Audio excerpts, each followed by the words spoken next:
It's no secret that writing can be lonely work, but does it really have to be? Whether you're full-time, part-time, or just starting out, you'll get insights into the tricks, tips, and production habits of writers from every level of the biz. From best-selling authors to those launching their first novels, you're sure to be in the company of friends as we encourage great writers to divulge and share their secrets. This is the Great Writers Share podcast with your host, best-selling author, Daniel Wilcox. Hello and welcome to the Great Writers Share podcast with me, Daniel Wilcox, where every week I invite some of the friendliest and most hardworking writers around today to join me on the show and discuss everything that makes them tick, roar and bounce. Today's day is I should have checked this first, 4th of February, and we are streaming ahead into the year. We are already into the second month. 2020 is underway. I hope your 2020s are going great so far. I know that I've been keeping myself busy, getting a lot done, but it's crazy how quickly time comes around and how the year blurs by, particularly the older you get. I think we all know that it comes at some point, and I know I'm not the oldest person on the planet, but still every year it just gets faster and faster, and it never seems like enough time just to get the things done that you need to, which is why it's always important to prioritise, and that's what I've been trying to spend the last week doing. Been doing a lot more planning in the books that I'm currently working on. I've got a series underway, which is probably the most planned I've been in a book for a while, more so because it's going to extend over a 3 to 4 book arc. And I found that having that plan, even if you don't stick to it, has been massively helpful just for getting you off in the right direction and knowing whereabouts you're heading. Because normally I'm someone that tends to not entirely pants a plot, but I will have a core idea, I'll sketch it out, and then I'll just hit the track running. And this is the first one where I've taken that series and gone, you know what, I'm going to give it a solid plan, get it underway, and it's working out well so far. I'm about, I want to say, a third of the way through the first draft. And it's exciting. It's going to be a little bit that's cut, I think, probably trimmed down a bit in the edits, but no, I'm enjoying it so far. What else have I been doing? So I have updated my website. That's brand new. It's not live yet because it's currently in the transfer window of switching domains from who I was with, which was Wix, and who I'm with now, which is Squarespace. No particular allegiance to them all. I think both offer their own bonuses, their own pros and cons. The Wix websites are very, very easy to design, but you don't really have that structure in the same way that Squarespace does. So Wix, for people that don't know, is a drag and drop creator, but anything you can put anywhere. It doesn't really matter. You have to, as an additional step, go in and optimize it for mobile manually, however you want. Whereas Squarespace is drag and drop, but it drops into specific structures. It splits on sort of a grid in the background. It just makes it easier to manage. And that was what I was looking for, was something that was a bit more easy to manage than having to, if I want to move one thing, shuffle everything else around. Squarespace kind of does that for me. So I am also working on putting a blog on the Squarespace site as well. So one thing I've wanted to do for a while, and I've not found a good way to do it with Wix, is to install a blog. Not really so much for not really so much for other people looking at the work that I'm doing, but more so just because I want to keep myself accountable. I want to have some kind of track of what I'm doing, and if I drop a couple of nuggets that people enjoy along the way, then that's fantastic. And yeah, the website is looking brand new and shiny, and I love it so far. But I'm just waiting for that final switch in which I can announce that it's live, and it's going to be exciting. And there's a good chance that by, so what day will it be when this episode launches? So by 4th, 5th, 6th, 7th of February, it might be live. Check it out. Maybe not. We'll see. If it's still got a Wix ad banner at the top, then it hasn't transferred over, but I'll keep you updated on that. And one thing I did want to do as well, just on this intro, is I've been listening to a lot of podcasts this week, and there is a lot of good content going out there for authors. And I guess it's kind of unusual for some podcasts to shout out other podcasts that are working in the same arena, but I've been listening to a lot of different writers' podcasts and being really impressed by the caliber of the podcast. They're teaching me a lot. The guests are on there. They know what they're doing. And I just wanted to shout out a few of those. And the first one is the Unstoppable Authors podcast, which, even though I was a guest on there myself a couple of weeks ago, it's no allegiance to that at all. I've been listening to it for a while, and the girls are fantastic over there. Listen to their episodes today about social media, and they've got some really good nuggets of wisdom for people looking to up their social media game, the do's and don'ts, kind of very practical look at how you operate social media as an author and the platforms that you can be working with. The Career Author is another one. My guys, Jay Thorne and Zach Bohannon. Jay Thorne, a previous guest of this show, and Zach Bohannon, a future guest of this show, and they're just doing fantastic things over at the Career Author. They go a lot into the mechanics of the publishing market, the world. They speak between themselves about their mindsets, their projects going on, and there's sort of a lot of really good content over there. And also Rebel Author podcast. So again, a former guest of the show, Sasha Black, and the Rebel Author podcast. Been listening to that, and she's been killing it over there, just getting people on who are of a solid caliber to teach what it is that they're trying to teach. Because you find that a lot in this industry, I say a lot, sometimes in this industry, you get people who talk the talk but haven't necessarily walked the walk, and Sasha's doing really well at curating that list of guests which know what they're talking about, and they give solid bits of wisdom. And one additional thing, one that I didn't put on my list, which I've just reminded myself of, if you're not already checking out the Writers Inc. podcast, which is Jay Thorne's new one, then go over and check that out. He's recently had an interview with the one and only James Patterson, which is it's mind-blowing. James Patterson's obviously like the godfather of current publishing and authorship, and just check it out. It's got a really good interview over there, and that's in collaboration with his buddy JD Barker, who's a pretty big deal as well. So check those out. It's well worth it, and I'll stop rambling about other people's podcasts now so you can listen to this one. So my guest today is Steph Green, who is an author from New Zealand, and she is this conversation was really inspirational. It was one of the ones where you come off from talking to the guest and you just feel fired, you feel pumped, you feel ready for it, because she is not only a successful author in her own right, she's a speaker, she runs courses, but she's also been declared legally blind, and she has just made a absolute whopper of a career by just powering through and doing the thing that she loves. And I think at the end of the day, that's what anyone who is listening to this podcast is looking to do. And I think we go a lot into different things in the conversation. Some of the main points we go into is one of them being the mental shift in writing what you think you should be writing versus writing the things which gain traction. So when people are putting out content, sometimes you might find that the things that perhaps aren't your go-to, but things that you also love, are the things that take off. And it's about managing that mindset in terms of, on its basic level, money versus sort of the art. And there is a way to combine them both. Steph goes really sort of, she really elaborates well on that choice for her, how she managed to ride the wave and make a career that she's happy with and still enjoys along the way. We go into the importance of habits and delivering to your own promises. So people who are regular listeners of this podcast know that I am a sucker for habits. I absolutely love it. I like teasing out habits of authors, guests, and just seeing what it is specifically that they make work, because I selfishly go away and try and incorporate those into my life and see how they work. But that's the only way you can learn, is by trying different things and getting it out. But we go a lot into habits and making sure that you are not only delivering for other people, you are living up to your own promises and being accountable for yourself. And we go into setting boundaries with the day job. If you're currently working a day job and you're thinking, I don't have time to write, I'm working through lunch breaks, I have to do this, I've got this deadline. We talk a lot about into setting boundaries within the day job and remembering what is important in your life, because when you are 70, 80, 90, when you've left this planet, what is it you want to be remembered for? So we go into a lot of deep stuff here, and I really enjoyed talking to Steph.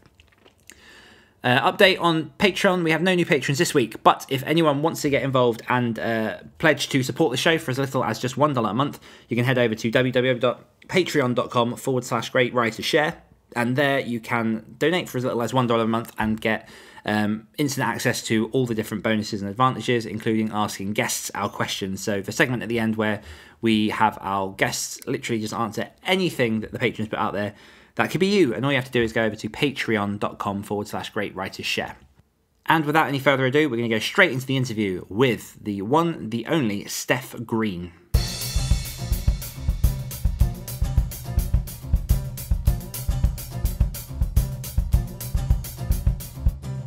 Steph Green is a USA Today best-selling and award-winning author, blogger, metalhead, and heavy metal maiden living in an off-grid home on 4 acres of rural paradise in New Zealand with her cantankerous drummer husband, 4 cats, a menagerie of farmyard animals, and their medieval sword collection.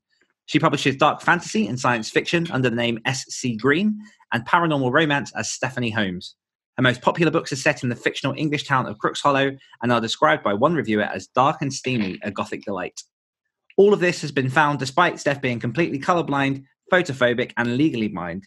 In 2017, she was awarded the Attitude Award for Artistic Achievement, which recognises achievement in the disability sector. And in 2018, she was a finalist for a Woman of Influence Award in the arts category. Steph, welcome to the show. Thank you so much for having me. No, I'm so excited to have you here. I mean, just going through that intro, there's a lot to dive into this interview that I kind of want to get stuck into. But my first question for you might be one that you're not expecting, and that is, why do you hate black jelly beans? They're just gross. Someone who described himself as a metalhead, the black ones you think would be your number one go-to? Oh yeah, you would totally think so. But no, I'm all about like the red ones, like the fruity, the berry flavored ones. Yes. But black licorice. It's like licorice, but not good licorice. It's just blah. Yeah, I'm with you. I'm not a fan of anything licorice at all, really, unless it's alcohol, in which you can just force it down your throat. But let's not take this interview in that direction so early. So, Steph, I'd love for you just to give a little bit of background to my audience. We've got where you are now. We've got some of your achievements along the way. How did it all get started for you? Where did the writing bug bite you, and how did it all begin? It's a super, super, super long story, but I will try and keep it really short, relatively short. So, like most writers, I have always wanted to write books. Always. I used to write lots and lots when I was a kid. But I always I didn't actually, well, I kind of wanted to be a writer, but I always wanted to be a writer and an artist and something else. And since I was about 7, I wanted to be an archaeologist. And so that's what I went to university for. And I got an honours degree, and I did all these digs all over the world, and worked in some museums, and it was really, really amazing. But it's quite, when you go out into the real world, out of academia, it's quite hard to get work in that field, like paid work. And it's doubly, triply, especially hard if you are like me and you have an eye problem. And people sort of look at you and go, well, I'm kind of happy for you to work for me for free, but if I'm going to pay you, I think that, I don't really want to pay a blind person to handle artifacts. And so when I was trying to find a job, I kept getting pushback for stupid reasons, which had much more to do with people's misconceptions about what a vision impaired person or a blind person can do than they had to do with what I could actually do. And I got a bit upset about it. And my husband sort of said to me, well, you could kind of look at it this way. You could look at it as if you've kind of you've done archaeology. You've worked on all these digs, and you've been in museums, and that's been really amazing. But maybe you could think about, was there something else that you would like to do now that you've knocked that off your list? That would be a thing that people couldn't push back on you like this. And the first thing that came to my head was, well, I'd love to be a writer, and writing you do at home on your computer, and no one kind of sees you, and they can't sit there and tell you, well, you can't write because you can't see. It's beautiful. Exactly. So I sort of, but I didn't really know how writers actually earn money, so I did what any self-respecting millennial would do, and I Googled how to make a living as a writer. And and this was sort of 2010, maybe 2009, maybe even earlier than that. And I sort of started trying to do all the things that were on the list. So I started doing freelance writing. I started a blog because blogs were super big back then. I kind of started talking to people I knew who ran businesses, and just asking them if they needed any writing done, that kind of thing. And I dragged out this old manuscript, like a vampire story that I'd been writing on and off all through university, and I dragged that out and I polished it off and sent it off, and I ended up working with a publisher for a few years on that manuscript, and then another couple of manuscripts, and I think it was 2011-ish, 12-ish, I I got the news. Finally, after all these years of work, I had a publishing deal, and it was so exciting. It was amazing. And then the editor I was working with retired, and the publishing house used that as kind of an excuse to cut half of her line back. And I was one of the authors that got cut. So before my book was even published, was out the door. And back to where I started from. And it was around that time when people like Hugh Howey, Amanda Hockin, J.A. Conrad, sort of the really early self-publishers, were starting to talk about, how they published all these books and put them on sale for 99 cents, and all these people were buying them on Kindles. And around that time, I also got given a Kindle. And I was starting to read more books as ebooks, and I thought it was the coolest thing ever, because I could make all my books large print, and I could carry around these big heavy paperbacks, but it was only like this little tiny device. It was the coolest thing. And so I was super excited, and I decided that I would self-publish. Just as an experiment, I would self-publish the series that got that the publisher kicked off. And I did that sort of 2013, 2014, started doing that, and it didn't sell very well, but I was super, it was so much fun. I was so excited about having my own book in my hands and kind of seeing the sales come in and trying different things and choosing my own cover, and it just super appealed to me. And so I was doing that, and I was starting to think that this really was what I wanted to do with my life, was just write books and publish them. And so one day I went to a party, and a friend of mine was talking about 50 Shades of Grey, which was super big at the time. And I was kind of trashing it a bit, which, a lot of people do. And she was getting a little bit annoyed with me, which is completely fair, because, you shouldn't trash other people's work, and you shouldn't trash other people's taste in books. So she was getting a bit annoyed with me. She said, well, it's not like you could write a book like that. And I sort of said, yeah, well, you're probably right. But in my head, I was going, well, challenge accepted. And so in complete secret, without telling anyone, not even my husband, I wrote this little 30,000 word paranormal romance novella. And I published that under a secret pen name, which is not secret anymore, which was Stephanie Holmes. I just took my first name, and then I took the name of a fictional husband I would have liked, which was Sherlock Holmes. And I published this little paranormal romance under this pen name, and I thought, well, in a year's time or so, I'd probably tell my friend about it and we'd have a bit of a laugh. And then it sold 1,000 copies in the first week. And incredible. I went, oh, wow, okay.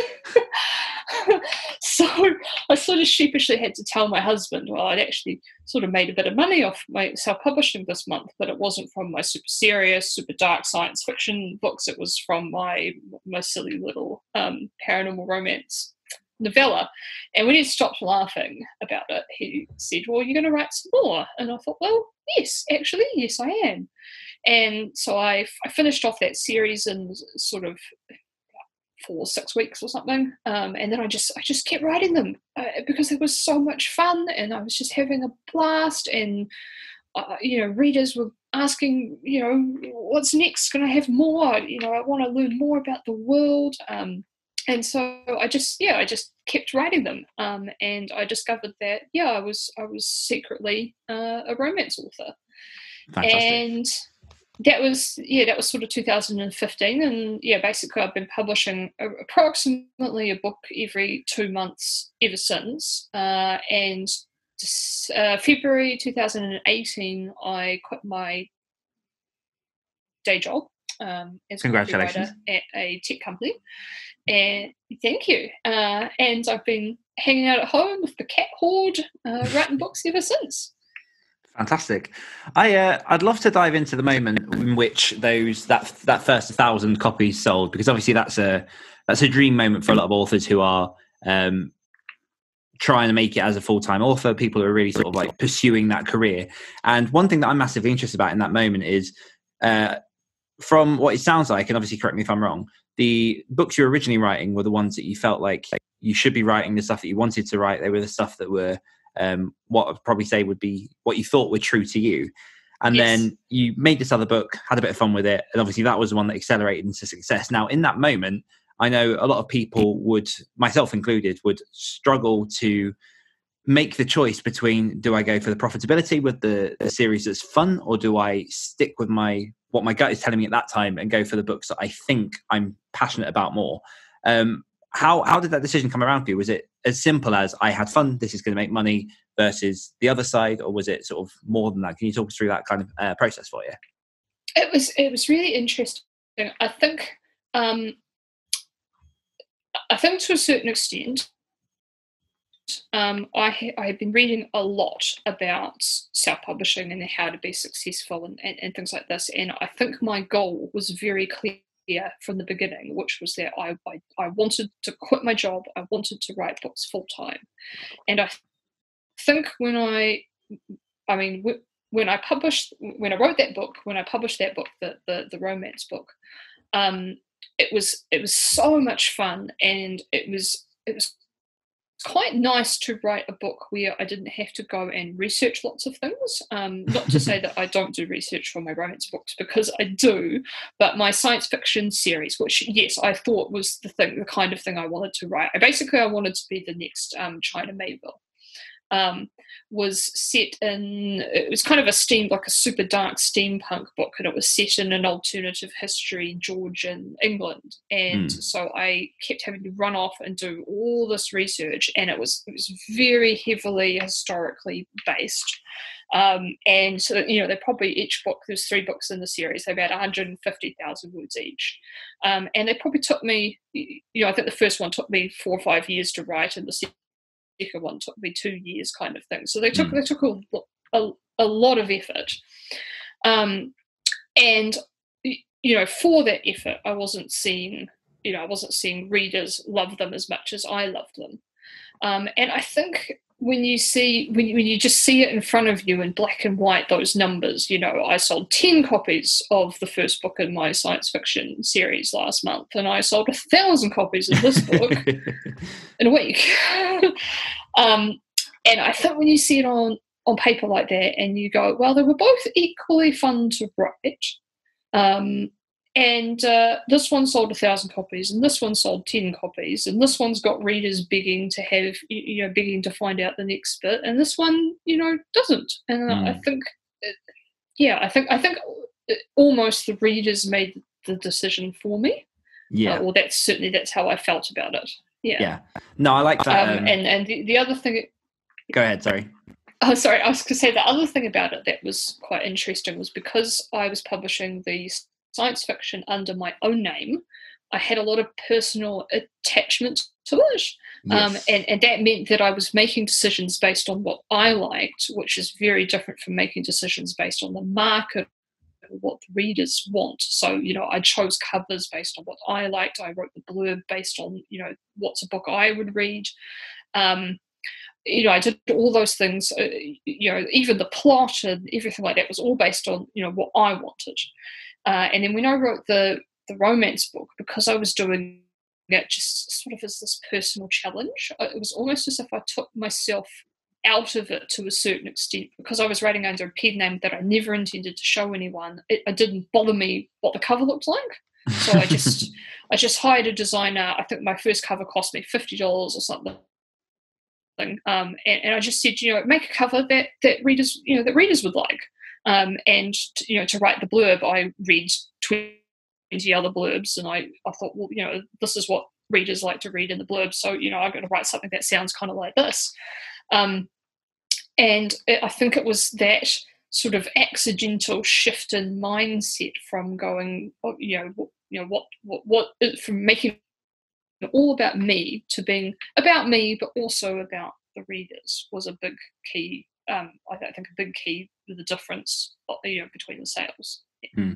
I love that so much, because it resonates a lot with some of my own stuff that I've been doing, in that there's a genre that I like to think I'm known more for, but it's definitely not the one that's earning me the most royalty. So I'm in the middle of that kind of mindset shift of, okay, moving away from the thing which I do generally love from the heart, but into the stuff that, you know, I can deliver, that people are waiting for, that is actually making the income that keeps me full-time writing. And that mentality itself is something that I know a lot of people may not necessarily have faced, but have thought about. That I guess it's almost it's coming to terms with I'm trying to think of the best word here, because it would be what people associate with selling out, but selling out isn't necessarily a negative thing. And I don't necessarily think that's particularly in your case what this is. It's a case of finding the best logical solution for the goal that you wanted to achieve, and then just putting all the eggs in that basket and going for it. And obviously seeing the rewards of it carry you further down the lane. Sort of 6 years later, you're still obviously writing these books and doing well with them. Exactly. And, you know, a lot of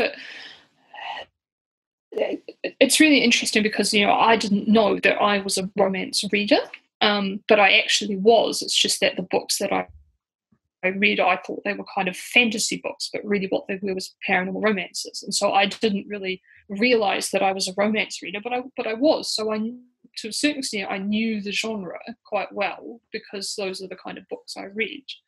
And I knew the kind of science fiction I wanted to write as well because I read those books, but it's a much harder kind of genre to the types of books I like to much harder, much more sort of nebulous genre to kind of get into. And what I didn't realize at the time was that the readers who read that genre are very, you know, that they're definitely going to judge a book as being self-published, whereas in romance that's not really a thing that happens.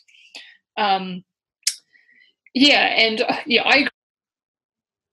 agree. I mean, selling it, I don't think really, you know, people accuse artists and musicians and writers and stuff of selling out, you know, but we've got to pay the bills, and you know, no one accuses a computer programmer or a nurse of selling out. You know, how dare you not, you know, nurse me for free, or how dare you go and get a higher paying job? Like, you know, it's a weird thing that we only say to authors and things. And I think more avant-garde, if you will, kind of work. It's important that it's produced, but it's also the kind of thing you can do alongside work that you know, that maybe appeals to more people and brings in that income. And it's perfect, you know, it's perfectly fine to kind of you know, do a few different things. But yeah, you gotta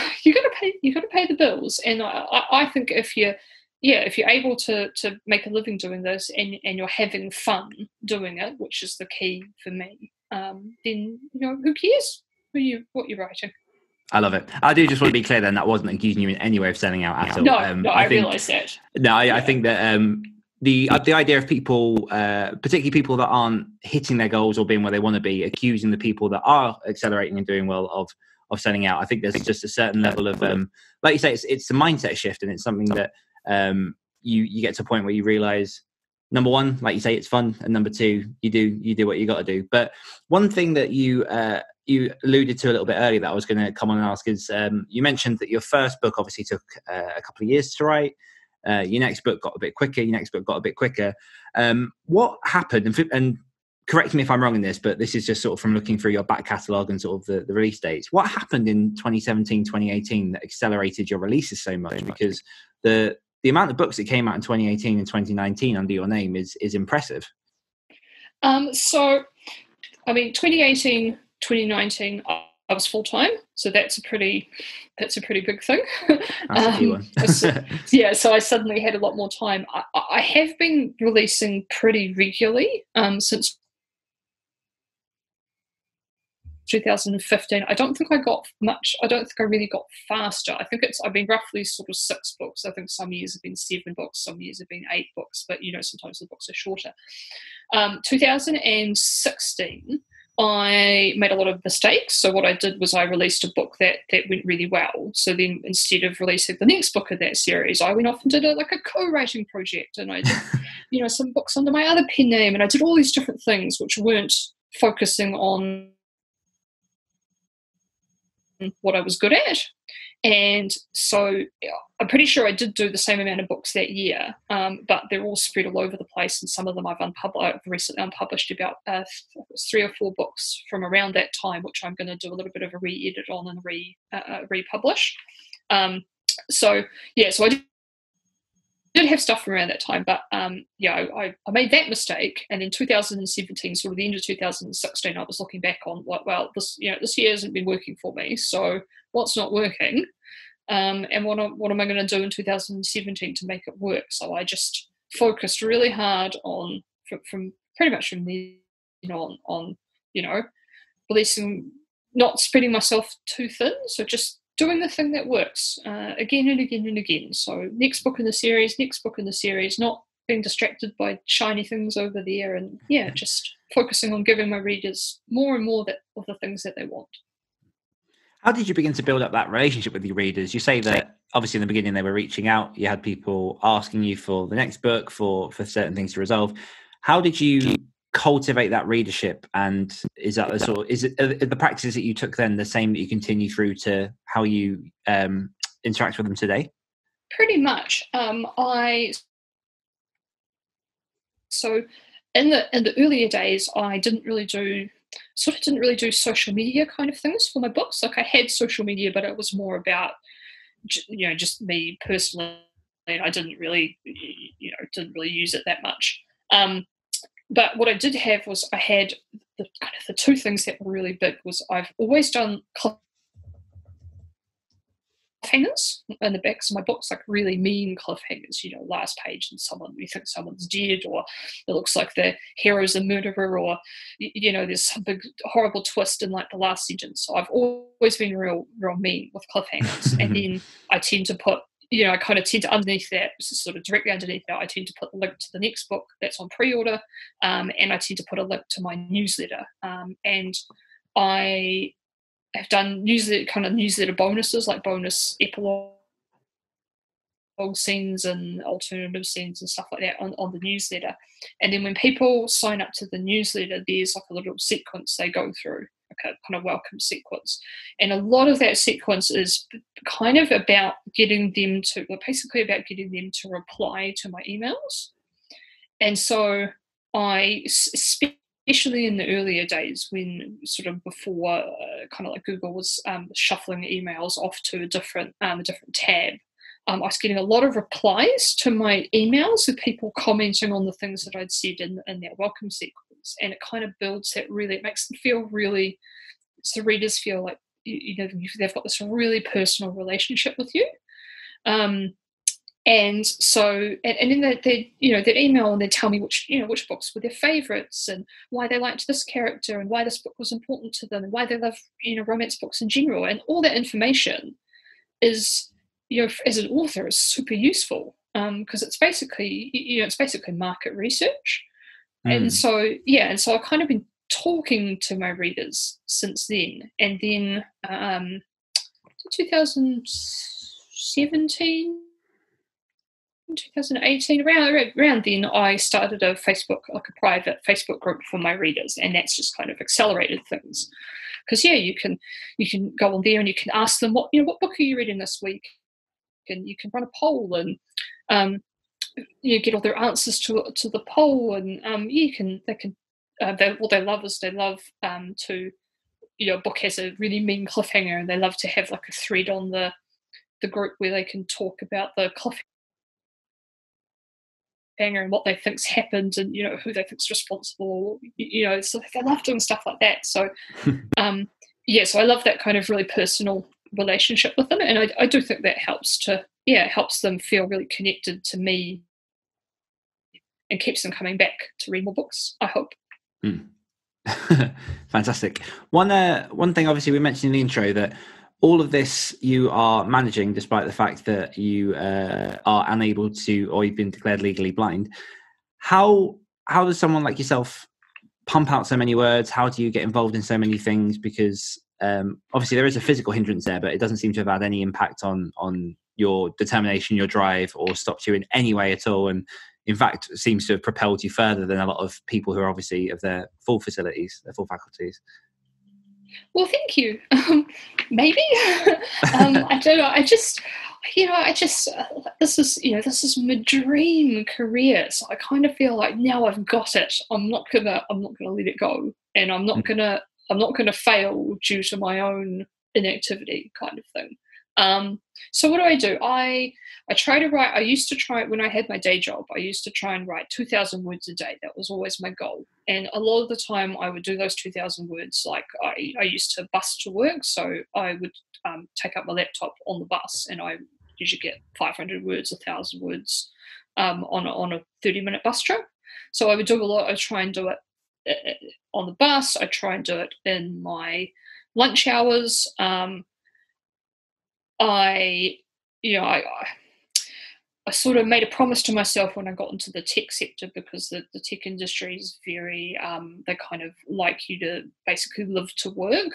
And a lot of my colleagues, their entire social life was centered around the office, and they would often be there, they'd be there at 7 o'clock in the morning, and they'd still be there at 7 o'clock at night, kind of thing. And I made a very solid promise to myself that I was not going to be like that. And so I would basically give the company myself for 40 hours a week, which is what they paid me for. And then if something was urgent, I would do it. But my definition of urgent would sometimes be very different to their definition of urgent, because I was just a writer, and sometimes my managers would send me stuff at 8 p.m. at night and say, look, could you urgently edit this for me, and they weren't urgent at all. There's just the things that could be done. It doesn't matter if it was done then or if it was done, at 8 a.m. the following morning. It's not urgent at all. So I wouldn't do it. I'd wait till 8 p.m. 8 a.m. the next day. And so, maybe I missed out on some promotions because, that was my promise that I made to myself. But it was more important to me that at the end of 40 hours, my creative energy, the energy that I had left, was my own to use. And I wasn't going to give any more of that to a company than, what they were paying me for, because it's quite important to me. So I try and write 2,000 words a day, and I try not to beat myself up if I didn't do it. But, if you're doing 2,000 words a day, and I try to do that on the weekends as well, and that can be 60,000 words a month, which is a book. That's essentially a book a month, and it wouldn't be quite that. So that's how I ended up with a book every 2 months. And nowadays I try to do 4,000 words a day, 2,000 in the morning, 2,000 in the afternoon. And I do usually get that most days, although often the 2,000 words in the afternoon will be on something other than fiction. So I'm not quite doing 4,000 words of fiction every single day. But I'm definitely doing that amount of wordage. And if you can get your word count up, and the words that you produce are, you're keeping most of them, then eventually you just produce stuff. And that's pretty much my system. It's too much fun, so why stop?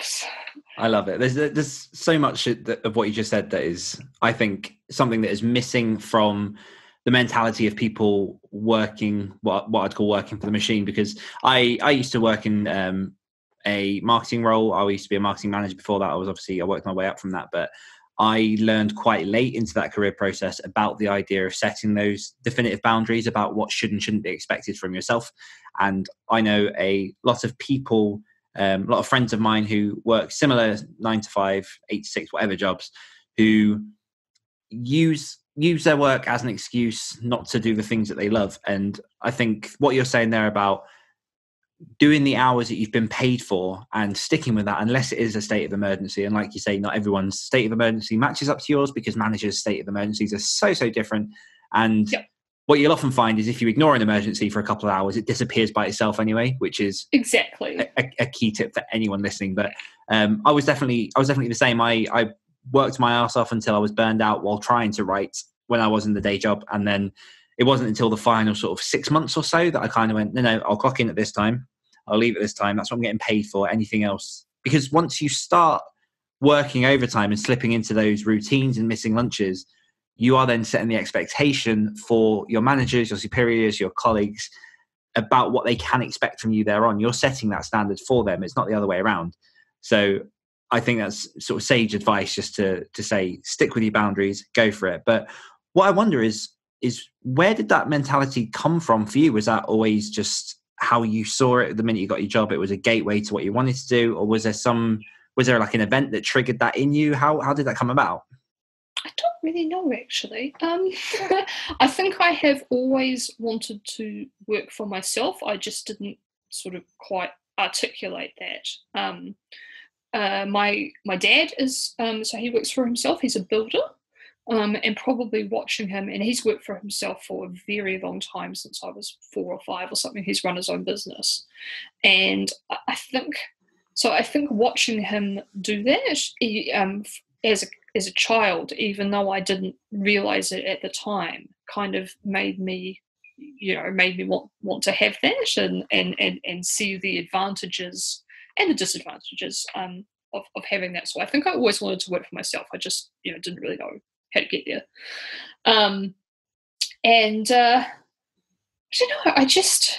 I remember someone said to me, or I read somewhere something that someone had said, and it always kind of stuck with me, which was that it was something like, don't use your creative energy, or be careful of using your creative energy to make someone else rich. Yes.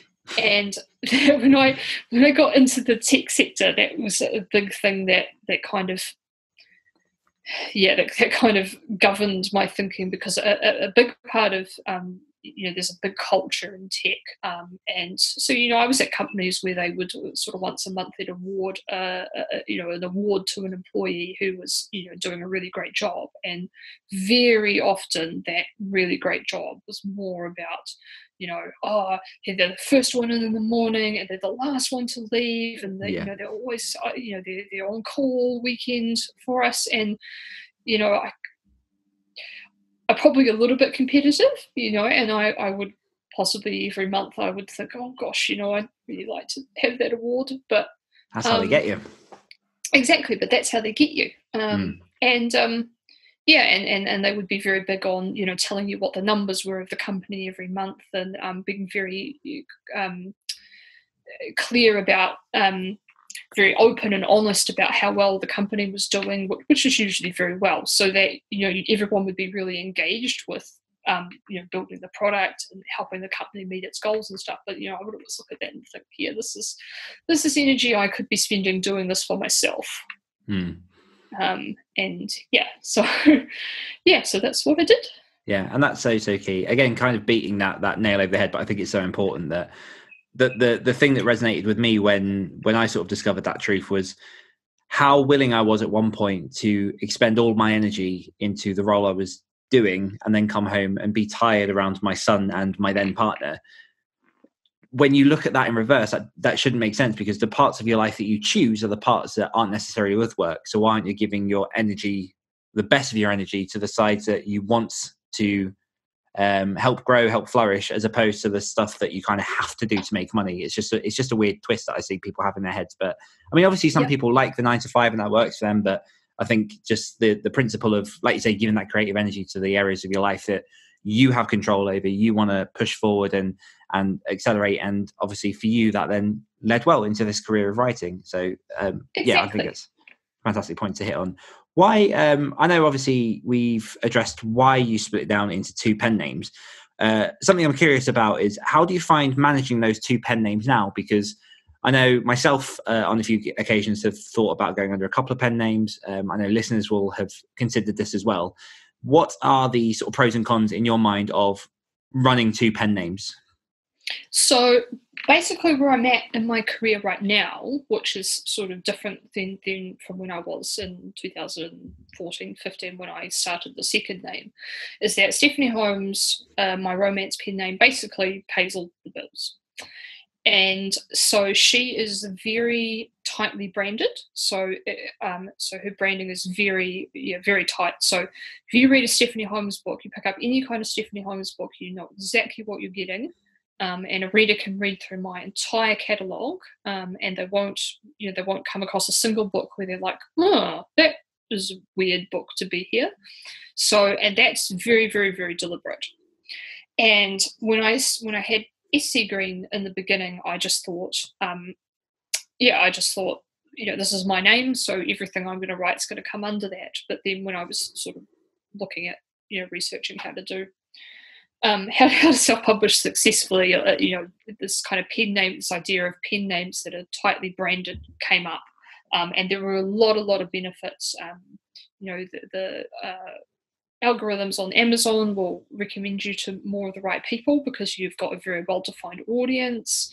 It's just that reader expectation kind of thing, because readers, we as authors, we often read quite widely, but people who are readers, they very often have like a specific genre they just read again and again and again, and they don't really deviate from that genre, and so they don't want it. When they pick up a book, they want a really specific experience from it, and they don't want to be surprised.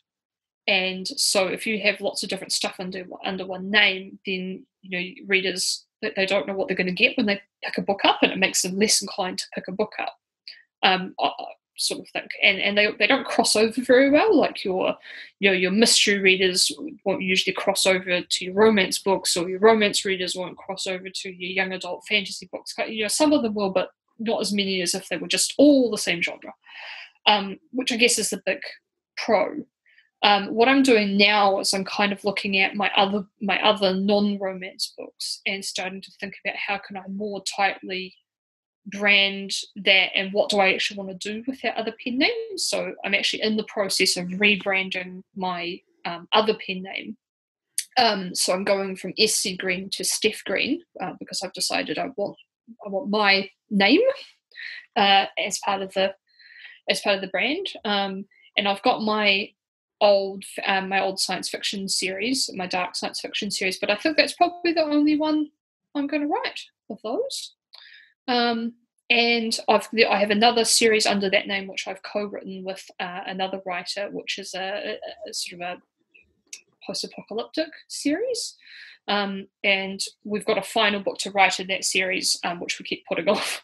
And but that's actually I'm actually going to be rebranding that under Stephanie Holmes, because I think it's got enough romance in it. It's got a happily ever after that I think those readers will enjoy it. So I'm actually going to rebrand that. I'm going to take that off that name, rebrand that under the other name, and then I'm just going to use Steph Green for my non-fiction writing books, of which I have a few now, and for sort of random, interesting, non-romance, weird fiction projects, if you will, that are going to go into that pen name. So I did 2 years ago, I did a Kickstarter for a children's picture book, which was called Only Freaks Turn Things into Bones, and it's about Nice. a little group.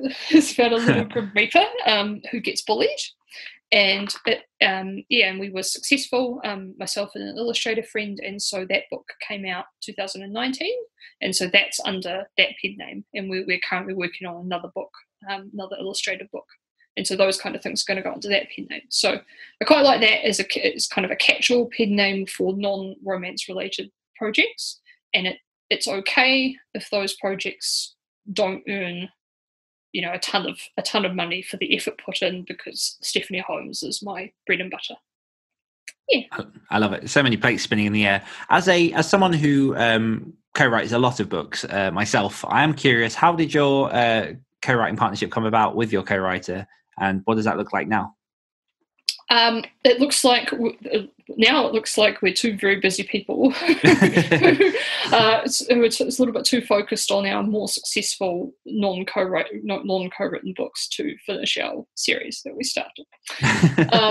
So I can't actually remember how it came about. I think she was looking for a co-writer, and I'd read one of her books and thought it was quite good, and thought, hey, I could do that. It'd be interesting, instead of writing more books in my successful series, I'll go do something else. That's a really sensible business decision. And I loved everything about the process except for So she's a wonderful writer. I love the books that we produced. I enjoyed working with her. What I don't like about it is I feel as though it was exactly the same amount of work as it would have been to write the book myself. Yes. And I earned half the money. And I think that's the way she feels as well, really. And for that reason, I think that's why we keep putting off this third and final book. Yeah. Double the work for half the result.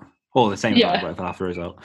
Exactly. So I think I really enjoyed the process as kind of as a creative experiment, but I would not be in a hurry to do it again. Okay. And I love my co-writer. She's amazing writer. Yeah.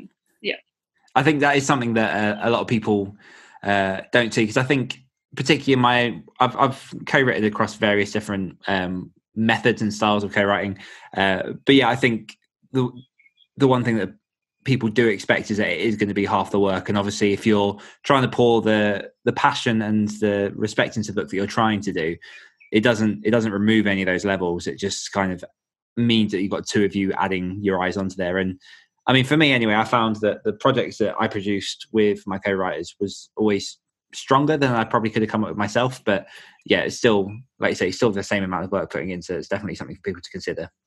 Exactly. And there's lots of people that really love it. A lot of my close author friends, their entire pen name is co-written.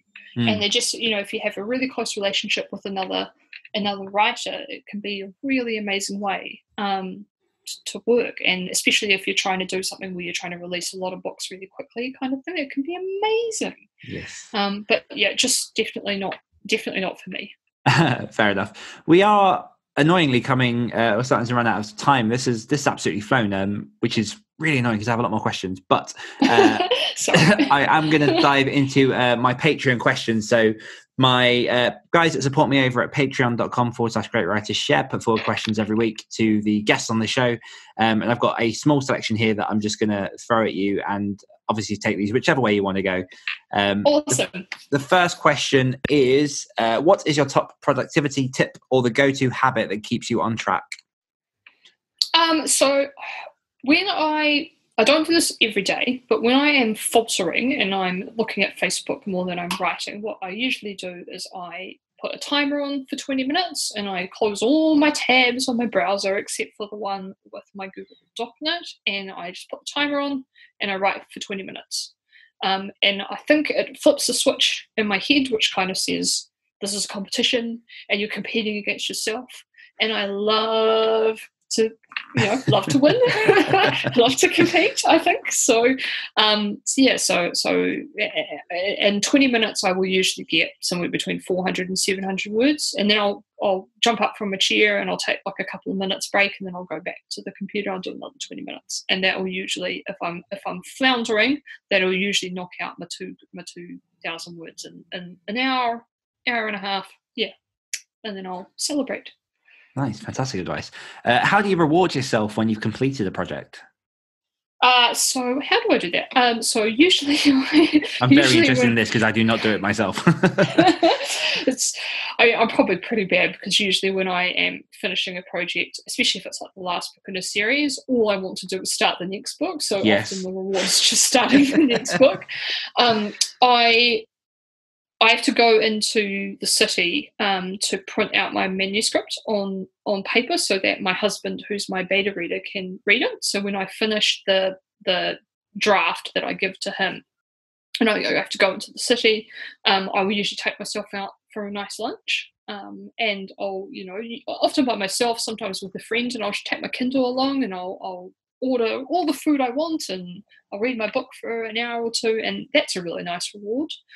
And sometimes I'll just take half a day off and I'll just sit on the couch and read a book or do a puzzle or watch a movie I've been really desperate to see, or something like that. Yeah, because I think it is really important to reward yourself and, remember why you're doing this.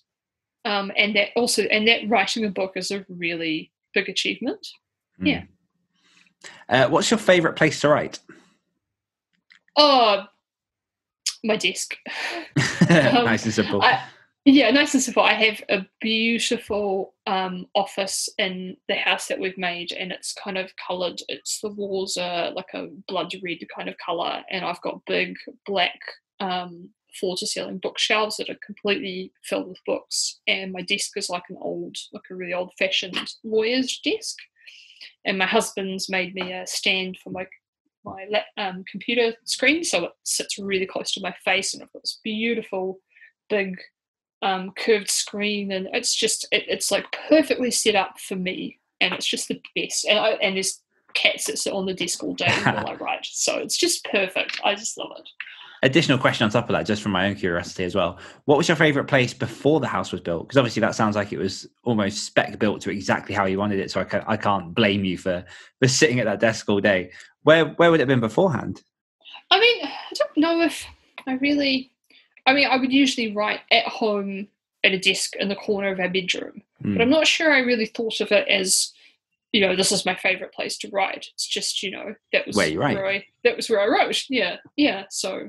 But it's cool because when we built the house, obviously I could make my writing space however I wanted. So I basically just built the dream library, and it's great.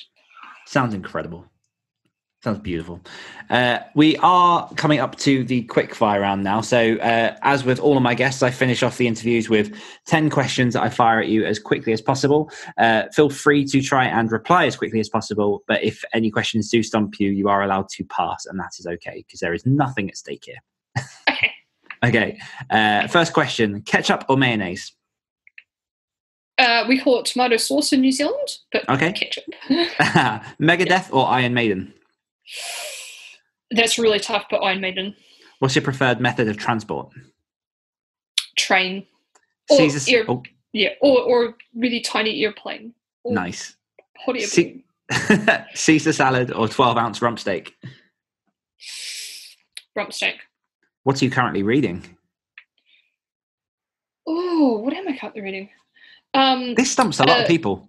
Yeah, because I'm reading like 5 books at once. I'm reading a book called A is for Arsenic, which is about all the different poisons used in Agatha Christie novels.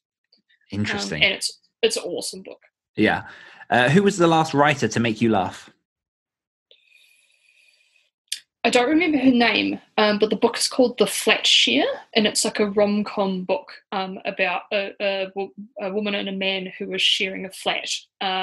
Where he works night shift, so they're sharing the bed. He works night shift, and she sleeps in the bed, and then she works during the day, and he sleeps in the bed. And it was hilarious. The Flat Share. Can't remember the author's name.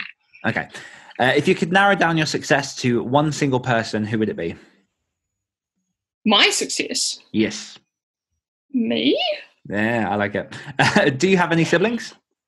Yes, one sister. Do you have a favourite word? Eldritch. What's one Christmas present you wished you got but never received? Oh, I would really like, if this is Christmas, I would really like someone to get me for Christmas, which I've never got, like a voucher to go and fly a plane. Oh, love it. What's your favourite song of all time? Really hard, but Into My Arms, Nick Cave and the Bad Seeds. Beautiful. Fantastic. That's 10 questions. One bonus question. Where can our listeners find out everything about you and all that you're working on? Awesome. So I have a website, www.steffmetal, STEFFMETAL.com, which is where you can find out all about my fiction work. And for my non-fiction for writers, you can go to www.rageagainstthemanuscript.com. And I've got a book there called How to Rock Self-Publishing. I run a self-publishing course, and there's a whole bunch of free resources and videos and articles and stuff for writers, and that's really cool. So yeah, that's probably the two best places. Beautiful. As you can tell, there's so much we didn't get to cover in this interview, but we might have to look up hooking another date up and getting you back on the show. It's been an absolute blast.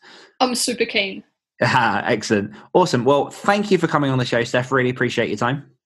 Thank you so much for having me. No worries. And thanks everyone for listening, and I will see you next week.